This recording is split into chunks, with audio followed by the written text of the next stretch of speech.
ಟೆಲಿಸ್ಕೋಪ್ಗಳು ಹಾಕೊಂಡು ನೋಡ್ತಾರೆ. ಹಾಗಾದ್ರೆ ಅವ್ರುಗಳಿಗೆ ಎಫೆಕ್ಟ್ ಆಗೋದು ಸತ್ಯನಾ?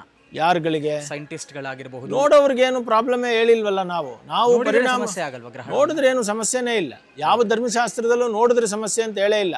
ನಾವು ಪ್ರಾಕೃತಿಕ ವಿಕೋಪಗಳನ್ನ ಹೇಳಿದ್ದಾರೆ ಅಷ್ಟೇನೆ. ಆ ಪ್ರಾಕೃತಿಕ ವಿಕೋಪ ಯಾರಿಗೆ? ಭೂಮಿಗೆ. ಸೈಂಟಿಸ್ಟ್ ನೋಡಿದ್ರಕ್ಕೂ ಭೂಮಿ ಮೇಲೆ ಇವಾಗ ರಷ್ಯಾದಲ್ಲಿ ಆ ಜಾಗಗಳಲ್ಲಿ ಭೂಕಂಪ ಆಯಿತು ನಿನ್ನೆ. ಆ ಜಾಗದಲ್ಲಿ ಗ್ರಹಣಗಳಾದ ಜಾಗಗಳವೆಲ್ಲ ಅಲ್ಲಿ ಆಯಿತು ಅಂತ ಹೇಳಿದ್ರೆ ಅದಕ್ಕೂ ಅವ್ರು ನೋಡೋದಕ್ಕೂ ಏನು ಸಂಬಂಧ? ಅಲ್ಲ, ಕೆಲವರು ಗ್ರಹಣವನ್ನ ನೇರವಾಗಿ ಅದು ಸೂರ್ಯ ಗ್ರಹಣವನ್ನ ನೋಡಬಾರ್ದು ಅಂತ ಶಾಸ್ತ್ರಗಳಲ್ಲಿ ಹೇಳಿದ್ದಾರೆ. ಅದನ್ನ ವಿಜ್ಞಾನವೂ ಒಪ್ಪುತ್ತೆ. ನೇರವಾಗಿ ನೋಡಿದ್ರೆ ಕಣ್ಣು ಹೋಗುತ್ತೆ. ಅದು ಸೂರ್ಯ ಚಂದ್ರ ಚಂದ್ರನ್ ನೋಡ್ಬೋದಲ್ಲ, ನಾವು ನೋಡ್ತೀವಲ್ಲ. ಚಂದ್ರನ ನೋಡಿ ಅಂತಾನೆ ಹೇಳಿದ್ಯಲ್ಲ, ಆದ್ರಿಂದ ಏನು ತಪ್ಪಿಲ್ಲ. ಇಲ್ಲಿ ಮುಖ್ಯವಾಗಿ ಏನಪ್ಪಾ ಅಂತ ಕೇಳಿದ್ರೆ, ನಾವು ನಮ್ಮ ತಂದೆ ತಾಯಿಗಳಿಗೆ ಕೃತಜ್ಞತೆಯಿಂದಿರಬೇಕು.